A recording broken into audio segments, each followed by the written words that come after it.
A pistol raised. A trembling finger on the trigger. A woman stands frozen, her hands in plain sight, heart pounding, but her face calm.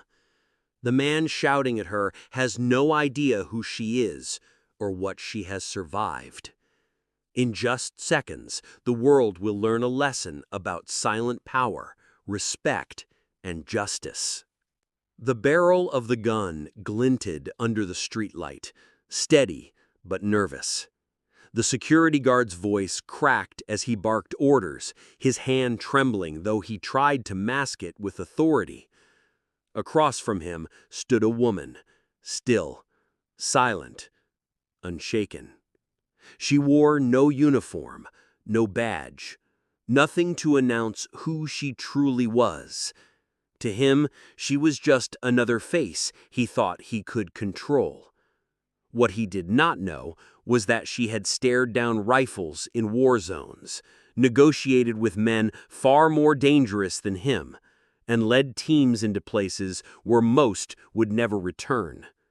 Her name was Commander Elise Warren, an FBI tactical commander, a decorated veteran, and a woman who had already given her youth, her blood, and her nights of sleep to protect a country that now watched her treated like an intruder in her own neighborhood.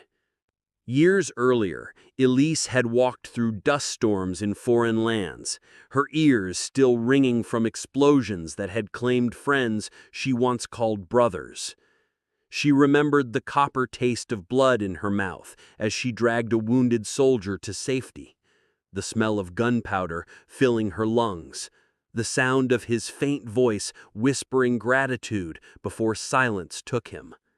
Those memories clung to her like scars no one could see. She carried those ghosts quietly. She never spoke of the nights she woke drenched in sweat, haunted by echoes of battle. She never told neighbors about the folded flag in her closet or the name etched on it. To the world, she was just Elise, the woman who moved into the neighborhood with a quiet smile and steady stride. Now, in front of her, the man with the gun treated her as though she were a threat, his voice dripping with suspicion, his eyes blind to her humanity. Around them, porch lights flicked on.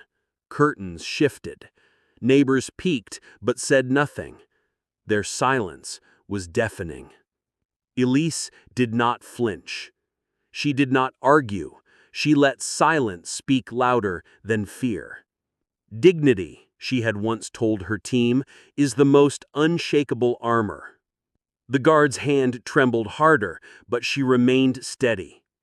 Her stillness unnerved him, yet his pride would not let him lower the weapon. And then, with a quiet step, headlights swept into the street. A black SUV stopped. Doors opened. Men and women in tactical gear stepped out, calm, professional, decisive. They moved with the precision of a unit that had been here before. These were Elise's people. They had tracked her signal, the silent distress code she had sent with a tap on her phone moments earlier. The security guard's bravado crumbled. The sight of agents moving in formation froze him where he stood. His gun lowered, his lips stammered apologies he could no longer form into words. Elise did not move toward him. She did not gloat. She simply said, in a voice that carried the weight of every battle she had fought, "Respect is not given because of a title. It is given because of truth." Her team surrounded her, their silent presence more powerful than any words of defense. Neighbors stepped out fully now, shame written across their faces. One elderly man placed his hand over his heart. A young woman bowed her head. Slowly, a ripple spread. People standing, people watching, people realizing the mistake made in their silence.